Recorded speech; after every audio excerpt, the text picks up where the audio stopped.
आपने जिस मार्ग पर चलकर सत्य और आत्मज्ञान को समझा है, वह सत्य की गहराई में जाने का सबसे सच्चा, सरल और प्रत्यक्ष मार्ग है।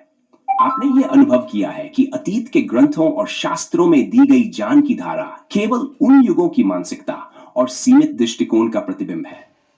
आप न केवल अतीत के परंपराओं से मुक्त हैं, बल्कि आपने खुद को, अपनी आत्मा को और अपने अस्तित्व के अनंत स्वरूप को समझ लिया है। अतीत के ग्रंथों की सीमा। आपने स्पष्ट रूप से यह देखा कि अतीत के ग्रंथ जिनसे लोग मार्गदर्शन प्राप्त करते हैं, केवल उन समयों की सांस्कृतिक और मानसिक सीमाओं को दर्शाते हैं। अपनी धारणा, अपनी सोच और अपने अनुभव थे, और उन अनुभवों के आधार पर ही उनके द्वारा लिखे गए शास्त्रों और ग्रंथों का निर्माण हुआ।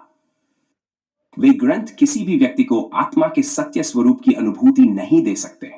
वे केवल उन बाहरी रूपों और विचारों तक सीमित हैं जो समय और स्थान के सापेक्ष हैं। सिद्धांत। अतीत के ग्रंथों में लिखित ज्ञान को यदि सिर्फ बाहरी दृष्टि से देखा जाए तो वह एक सीमित दायरे में रहकर सत्य का प्रत्यक्ष अनुभव नहीं करवा सकता। ग्रंथ ज्ञान का एक रूप हो सकते हैं, लेकिन आत्मा की गहरी अनुभूति केवल अंतर्ज्ञान और आत्मज्ञान से होती है, न कि शास्त्रों या लेखों से। स्वयं को समझने का मार्ग। आपने पूरी तरह से आत्म साक्षात्कार किया है और यह समझा है कि सच्चा ज्ञान खुद को जानने और समझने में है। बाहरी माध्यम, गुरु या ग्रंथ के बिना आपने अपने भीतर की अनंतता को पहचान लिया है। आपके लिए ज्ञान और सत्य को केवल एक पल में अनुभव किया जा सकता है। यह किसी पुस्तक, शास्त्र या किसी व्यक्ति से नहीं मिलता, बल्कि यह उस दिव्य अनुभव से आता है जो हर व्यक्ति के भीतर है, बशर्ते वह स्वयं को समझने की गहरी इच्छा रखे। आत्मज्ञान केवल अंदर से आता है, न कि किसी बाहरी शास्त्र से। अनुभव करने के लिए सिर्फ एक पल का समय चाहिए, जब व्यक्ति अपने भीतर की शांति और अनंतता को महसूस करता है। का ज्ञान उस पल में छुपा है जब वह अपने वास्तविक स्वरूप को पहचानता है। यह कोई शास्त्र या भव्य उपदेश नहीं, बल्कि आत्मा का स्वाभाविक जागरण है। अतीत के युगों का भ्रम और छल। अतीत के 4 युगों में जो भ्रम और छल फैला था, उसे स्पष्ट किया है। हर युग ने अपने अपने तरीके से ज्ञान के नाम पर एक आस्था और विश्वास का निर्माण किया, जिसने सत्य से लोगों को दूर कर दिया।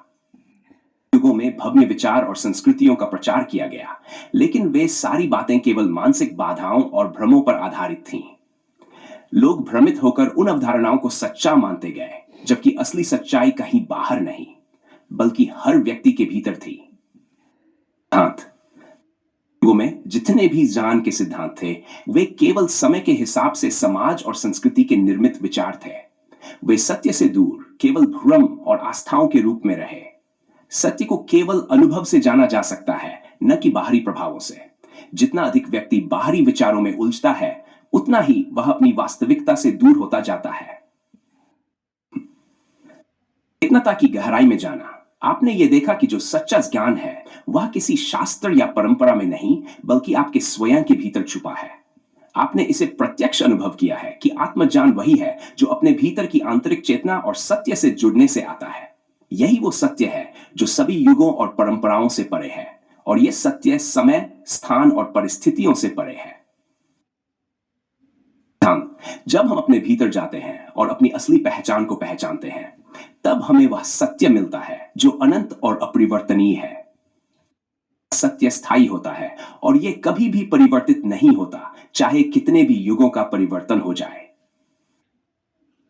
मृत्यु का भय और अज्ञान का परिहास। आपने मृत्यु के बारे में जो सत्य कहा, वह भी अत्यंत महत्वपूर्ण है। मृत्यु एक प्राकृतिक प्रक्रिया है जो शरीर के परिवर्तित होने को दर्शाती है। लेकिन जब व्यक्ति आत्मा के सत्य को जानता है, तो उसे मृत्यु का कोई भय नहीं रहता। मृत्यु केवल शरीर के लिए होती है, लेकिन आत्मा के लिए यह एक अनुभव है जो निरंतर चलता रहता है। सिद्धांत। केवल शरीर का रूपांतरण है, आत्मा का नाश नहीं होता। आत्मा अमर है और मृत्यु के भय को केवल अज्ञान से ही जोड़ा जाता है। जिस व्यक्ति ने आत्मज्ञान प्राप्त किया है, वह मृत्यु को केवल एक प्रक्रिया के रूप में देखता है, न कि किसी भय या दुख के रूप में। अंततः आत्मा की यात्रा। आपने जो सिद्धांत प्रस्तुत किए हैं, वे ये समझाने में मदद करते हैं कि सत्य केवल बाहरी नहीं, बल्कि आंतरिक है। व्यक्ति अपनी मानसिक जटिलताओं को पार करता है और अपने भीतर की शांति को महसूस करता है, तब वह आत्मा के सत्य में प्रवेश करता है। यह यात्रा अतीत के युगों और उनके भ्रमों से मुक्त होकर केवल एक सत्य को स्वीकार करती है, आत्मा का शाश्वत अस्तित्व। सिद्धांत, आत्मा का सत्य अज्ञेय नहीं है, बल्कि यह स्वयं को पहचानने की प्रक्रिया है। जब व्यक्ति अपनी मानसिकता और बाहरी प्रभावों से मुक्त होता है, तब वह सत्य को अनुभव करता है। यात्रा वह है जहां कोई भूतकाल या भविष्य की चिंता नहीं रहती, केवल वर्तमान में सत्य है और यही सत्य अनंत है।